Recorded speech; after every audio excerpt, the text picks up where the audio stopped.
I heard that guy's kind of a dick. You're an asshole. What the hell is that over there? Huh? It's Jimmy's Pizza. They're going for deliveries.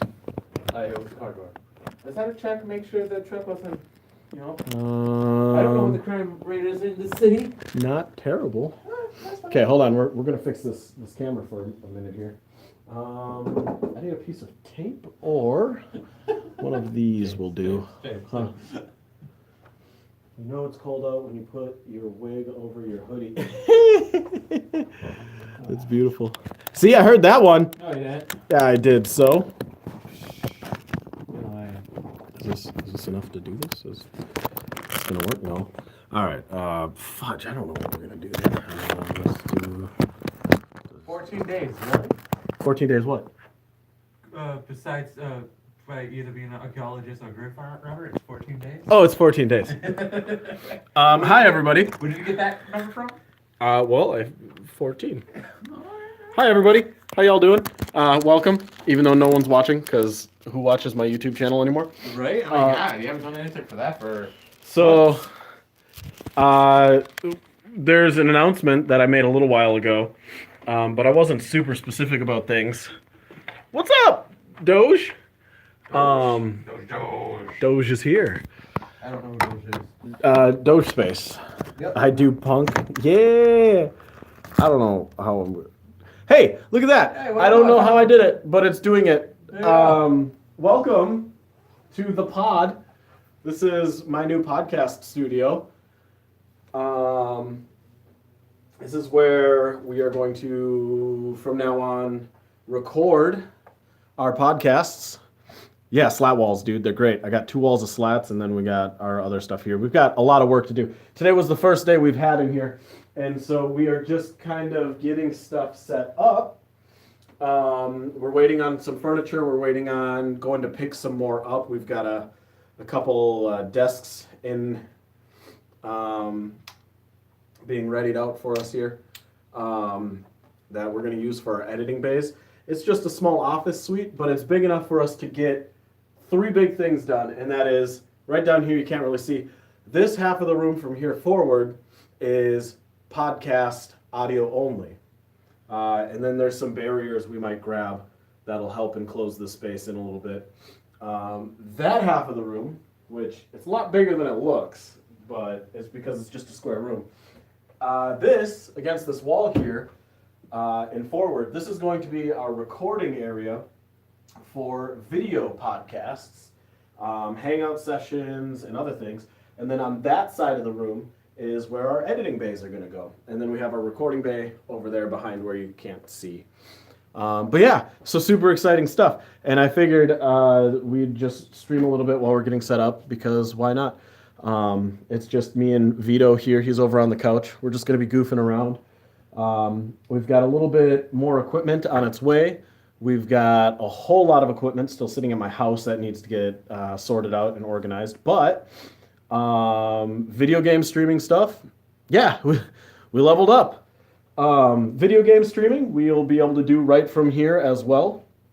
We're going to do kind of like LAN streaming kind of deal, since we've got the space and the means to do it now, and we've got a really solid internet connection getting installed in 4 days. 3. There's a finger missing from 4 days. But yeah, you want to turn on some music though? Are you watching? No. I thought you were watching me. No. The Reiki, the rescue, and into hellish abusu. She bursts into tears the moment Floyd leaves the room zone. Is this the one where it's like she goes to the doctor or something? She's like, No, vet. The vet, yeah, and the vet's like, all right, I'm calling the police because your boyfriend's abusing you or something like No, that. she gave him a note saying, please call the police. Yeah. My boyfriend's threatening he has a gun. Yeah, exactly. Don't let him know. And so they did that. So, for those of you who have listened to our podcast prior to the ones that'll be coming out over the course of the next 10 weeks, because we're a little behind, we have a whole bunch recorded. This is what we were using. My microphone was an MXL 990 or 660, I don't remember. Good microphone, nice rich tone. This one, as you can tell, has definitely seen better days. It's dented in, it's kind of beat up. And it's got a little bit of stuff holding it together. Chelsea's microphone that she was using is a Bowel Movement 800, which is a very cheap Chinese microphone. It's got a tinny sound. It's echoey. It's overly sensitive. It's Can not. we stream copyrighted music? Yeah, it's not a big deal. Braun Vito's microphone is also a BM800, but this is a Mark II BM800, which was a little bit better. Connect to this thing. It's not going to let you because it's connected to mine. I should probably turn it on. And Tyler's phone, microphone, Bluetooth connected. it's not going to let you because it's synced to my phone.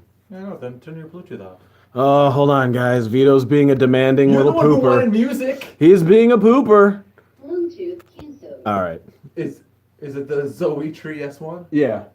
But then Tyler was also using a Mark II BM800. However,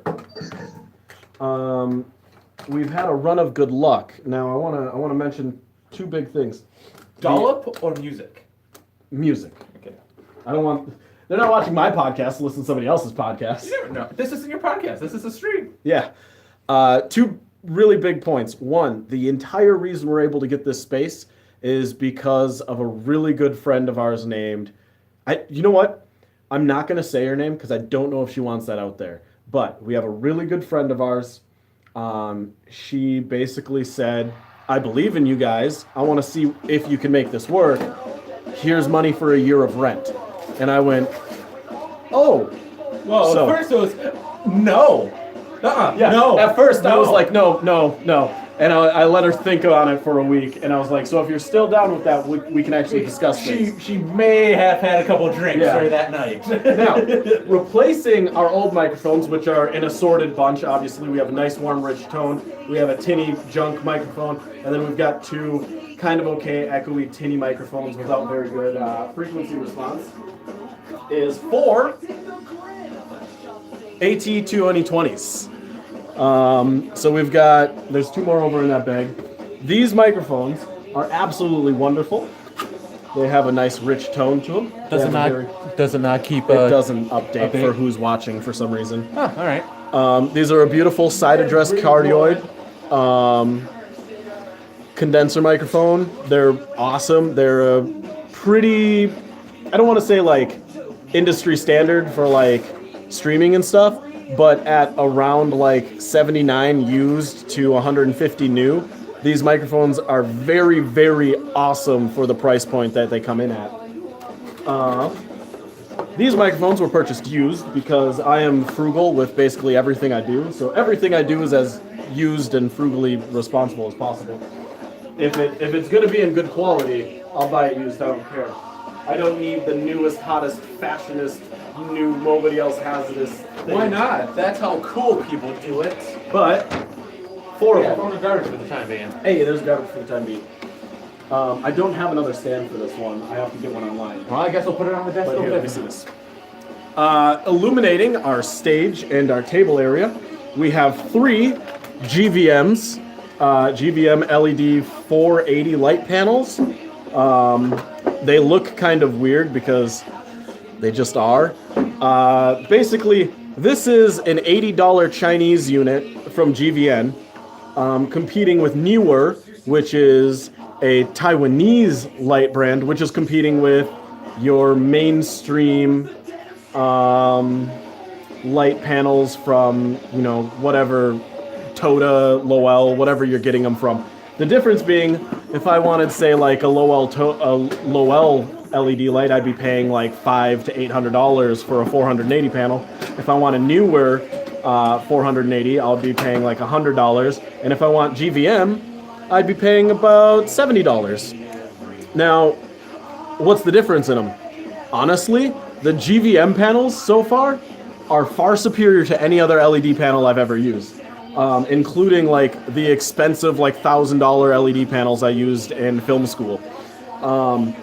They have intensity adjustments on the back. They are, I want to say they're 98% or 98 plus CRI, which means that their color ratings that they read out are supposed to be like almost perfect. They have a color control temperature knob on the back, so you can go between very warm and very cold. I don't remember the Kelvin range, but You I wanna could keep this stuff in here? I could tell you. We can pull some of it out. So if I turn this around, it's going to be very blinding to y'all. So we've got this GVM panel. Now this is on half intensity.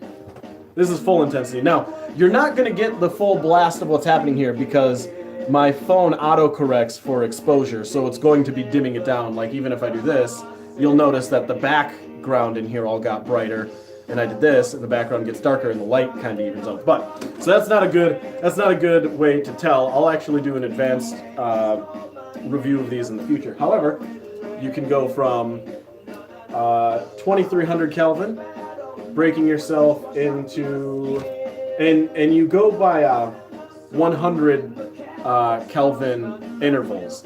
So, and Kelvin is your rating of light. So 2300 Kelvin is very warm.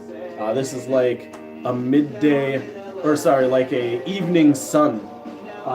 Then you go up to, let's say, like a 3800 Kelvin, which don't remember daylight. I think daylight's 5200, but don't quote me on that. But now you're getting a mix of kind of the bluer, brighter white and yellow.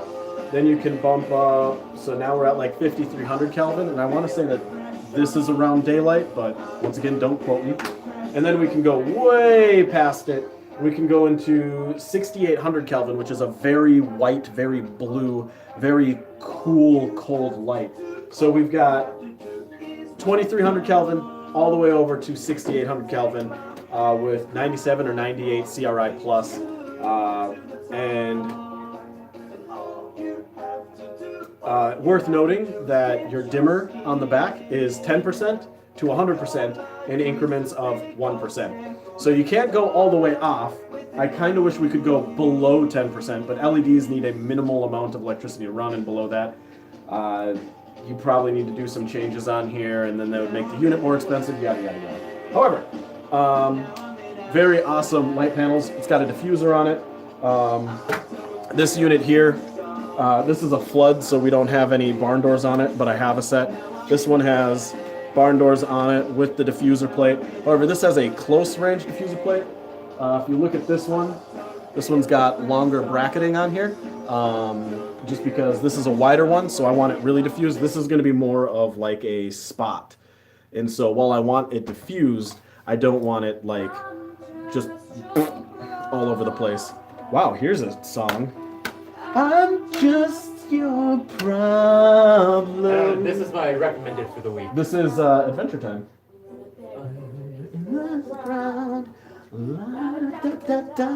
Oh, hey, I found yours. Did I tell you that I think my external's Be kaput? very careful with that. That's got all my Dogecoins on it. I'm pretty sure my external is kaput. No bueno. Well, not my external, my The wire? wire. Oh, you can, It doesn't register my external into my computer. So I'm assuming it's my wire. Now, what are we using for cabling between our microphones? So if you've listened to them, we've been using these since You want a spotlight? pretty darn near the beginning. Oh, my little one. Yeah. I've got 3 of those. Yeah, there's another one in here. Surprisingly enough, this right here is Monoprice. I don't know if you can see it. Monoprice cable. Super thick. I'm going to go ahead and say this is probably a 10 millimeter silicone jacket on it. If not 12. 16 AWG wire on it.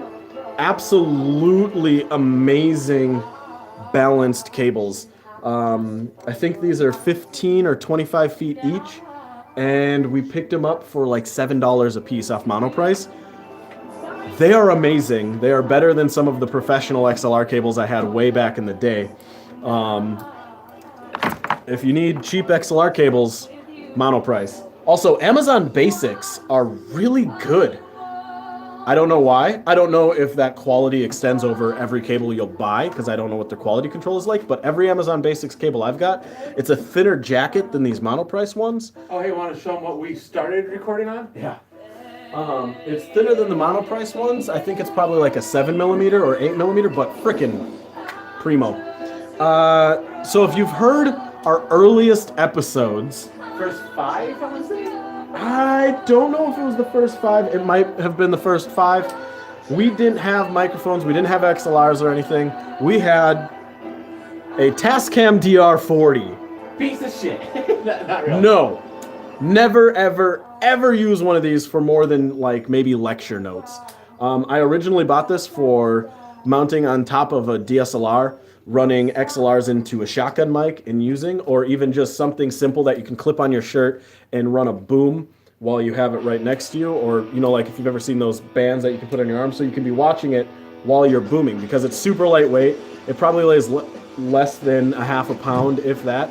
But so you can have all your controls right here while you're boom micing. Problem is, I've never had this work without significant electrical noise. It always sounds super, super terrible. Is this? Not a fan. Ah, yes. This I've mic. never seen that one. This is my ribbon mic. Oh. This is an expensive mic. Well, should be expensive, isn't. If you remember way back in the days when I first started out streaming, after I moved away from an audio headset, I got my first microphone. And that microphone is this one here. Now this microphone is not a good microphone for talking in and just regular. It's a great microphone for singing in, or if you want really warm, rich, like guitar to be picked up and recorded. This is a figure 8 pattern side address ribbon microphone. These work different than a cardioid. A cardioid has an actual diaphragm in it. A ribbon mic is exactly what it says. It is a ribbon of metal. Now this one is sputtered gold. So this is some kind of non-precious metal covered in a gold ribbon, or covered electrically gold plated. And absolutely phenomenal tone. Very heavy microphone. One of the things about these mics is they need a preamp, but they can't have phantom power. If you run phantom power to this, which is a 48 volt line that goes to power mics like an AT2020, if you put phantom power in this, that actual, like the ribbon in there, it basically does what a toaster does, and it lights up nice and orange and red, and it burns up your microphone. So if you put phantom power to a ribbon mic, you've ruined it. So you run a preamp. Now a preamp doesn't send electrical signal to the microphone. It receives whatever signal is coming from the microphone and amplifies that before it gets to whatever's recording it. Are you going to want this facing this way or the other way? Well, I've got to adjust that, so it doesn't matter, just on there for right now. So this is a great mic for warm vocals, maybe even ASMR, because it's very sensitive and you can get real close. But very nice mic. But like I said, sensitive. If you have it on anything, you don't want it on a standard stand, you want it on a nice shock mount that can support its weight, because it is a bit heavier. So here's one. Alright, the only thing that's left are these. Is that how they go? I'll take a look at this. Oh, that one over there, that's just the set. Yeah, okay, so the power cable. I think it goes to these. That power cable is light on. That goes to, I want to say, my laptop in the garage. Alright, then you have a bunch These of are actually USB from your outs. guys' microphones. Oh, They're so you plug your microphone into here with the original cable Yeah. it came with, and then you run that into USB. ah. So we could keep those, but probably come in handy in the future. So now one of the nice things about our episodes that we've recorded from about episode, I want to say 9 or 10 and forward. Hey Argonix, how you doing? I was playing. Oh yeah, missed you too, Doc. Hey, well, he still plays Overwatch once in a while. Not often, but here or Well, I there. still do. There'll definitely be a lot more streaming coming on now that I'm here. Yeah. But so from episode 10, which I don't think we haven't released yet. We've only released up to 8. I want to say it was before 10. I really don't know if it was. Oh, no, because we used to plug it into that. Went to the DR70 Mark II. Alright. So somewhere around 10. Yeah. You'll notice that the quality of our recordings gets significantly better. Drastically, one might say. Drastically, significantly, monumentally better. And that's because the way we generally recorded our things was all the microphones were recorded into one channel. When we were running at one point a DR70 Mark II, we had 2 channels. all three players and the DM were separate. So I could make my voice louder or lower and adjust theirs all together. That still didn't sound great. So what we did is we invested in one of these. This is a Behringer 404 HD. It has 1, 2, 3, and 4 XLR ports with USB out, 1 and 2. These are your MIDIs. Sorry, I couldn't read it. What was that? Do you have a pen on you? No, but there might be one in my box. No, there wasn't. There wasn't one? No. We're gonna need some pens. Well, Now, yeah, it's just also like, oh, I should write it down on something down on this before I forget. monitors. So these go out to speakers. These are for like your loop backs or anything, or if you're running 1/4 inch out. And then these over here are your stereo outs in case you're recording however you're doing things. Now, why is this important, and why did we pay a bunch of money for this tiny little box with 4 ports on it? Because it's amazing. Because it's amazing, and I'll tell you why. Every microphone, when you record regularly and they go into your computer, whether you put them into a mixer or you put them into an audio recorder and then that goes into your computer, all your microphones record into one track. So if you turn up that track, everybody's voices go up. So let's say you're recording 4 people, and one of them's really quiet and one of them's really loud and the other 2 are in the middle. If you turn it down to make the loud guy quieter, you can barely hear these people and you can't hear the quiet person. And the other way around too. So this lets you go 4 in, USB to your computer with special software, 4 out. So everybody here that gets plugged in here gets recorded onto their own individual track. And it's so nice. It's amazing. Now, let's say you want to record stereo. Well, now you have a 2 in, 4 out. 1 and 2 would be one person, 3 and 4 would be one person, and then you have a stereo recording that you just adjust on a timeline later. However, this thing is awesome. Behringer 404 UHD or something like that. It's amazing. It's awesome. I love it. We'll probably use it forever. Until we get one with 8s Or more. or more. But they get really expensive. But I'm just saying, we'll probably still keep that one. All right, what's this? As you can tell, music's getting louder as I approach. This is a Bluetooth speaker. Are you just a tech reviewing channel now? I'm a tech review channel. I bought the space to review tech. It's a Zoe Tree. I bought it on Amazon for like $10. It works great. Just don't go above like 80% volume, and you'll be perfect. This is a tin can. This technology has been around for a long time. But what you do with this tin can is every time somebody buys, or not buys, but every time somebody uses the Keurig here, they put a couple quarters in here so we can buy another cup. Now this is probably the thing I'm the most proud of. This is a paper bag. Now paper has been around for centuries, if not millennias. And paper, wonderful. You can listen to it. Oh yeah, listen to that ASMR video. Let me get it real close for you. Oh, you can. Do this one? No. You sure? Yeah, I was just being silly, and then you were like, oh boy. I can pick up random stuff in here. However, so that's pretty much our setup. Is we've got 4 channels going out into 4 separate AT2020s, going into a laptop that is not in the building right now. There's a few things we haven't brought over yet because we're waiting on our insurance to get approved and everything. So some of the harder to replace things are not here.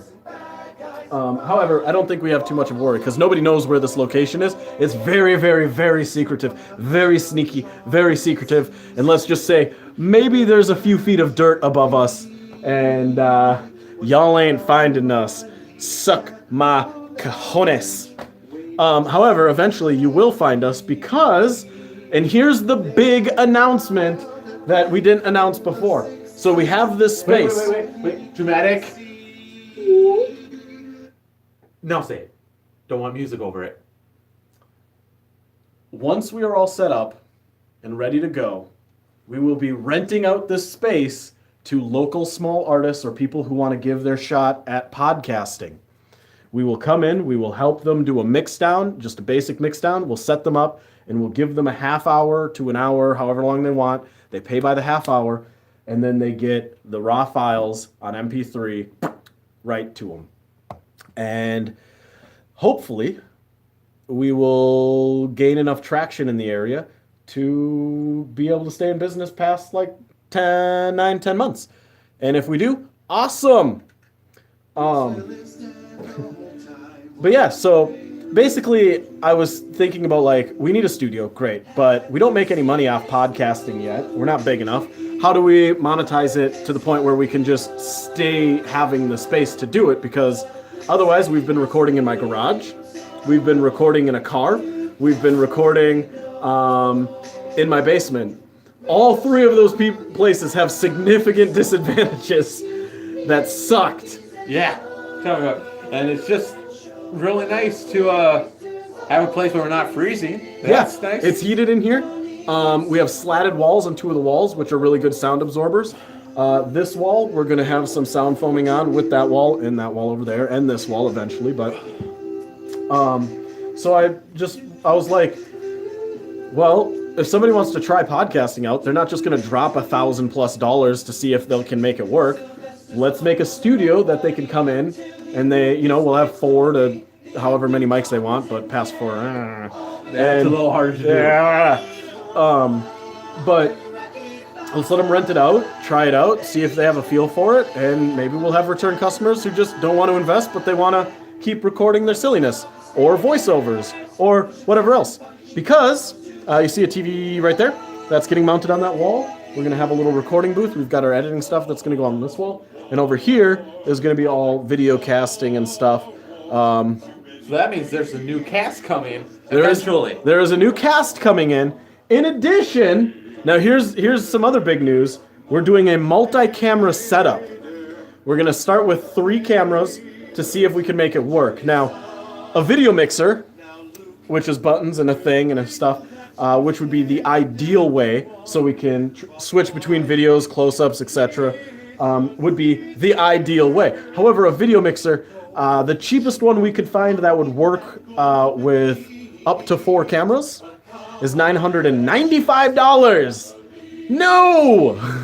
Not happening. So I've got a couple ways that we might be able to work around that and try a couple ghetto fixes. Down on the road, though, if it takes off, we'll be fine. But it allows us to do some really cool stuff we haven't been able to do. We've got a dedicated space to do actual tech reviews or product reviews. We can do unboxing videos if we really want to. Is that still a thing? It is, but I've never been a huge fan of it. Whatever. But we've got space to do it in now. That's what's nice. We have space to do something. Whole area. It's not a big space, but it's still a space. But it's our space. That's what matters. So, we're going to have a 4-person setup here. Chair there, chair here, and 2 on the couch. We're going to have a table here for our beer and drinks. And, don't know what the cast is about yet, but we've got our lights. We've got some of them. I've got more. There's one on the table and another one at home. We've got 3 cameras there at my house. 2. We're going to have 1 wide camera and then 2 angled cameras. So we can get, like these 2 on the couch, those 2 on the couch, or maybe close up of that, and then the main camera we can adjust as we need to for close up of here. We'll see what we can do. However, this is our space. We'll have a TV mounted up there. We'll have some games in here. Board games. We're gonna do board game Let's Plays. We're gonna have a camera mounted right here above our table, so we have a nice board game table setup where we can play board games live. Because all of us are old souls that miss board games. Basically. But I hope you guys are excited. A lot of new content is coming. Also, that means now that we have the space, we can also record our other podcast that we've only had a couple episodes of, only released 1. So that's nice where we can get multiple ones going. Pretty much we're going to be in here a lot, so... Yep. So, once our computers and everything are in, we'll be streaming from here. We'll be recording in here. We'll be spending the majority of our time outside of work in here working. So, I hope you guys are excited. I'm excited. I'm excited. Content's been very sparse lately because I've just been trying to figure out how to make this work, and I apologize, but... And you've been the only one editing, so... And I've been the only one editing. We have multiple people editing. So, here we go! Alright, everybody.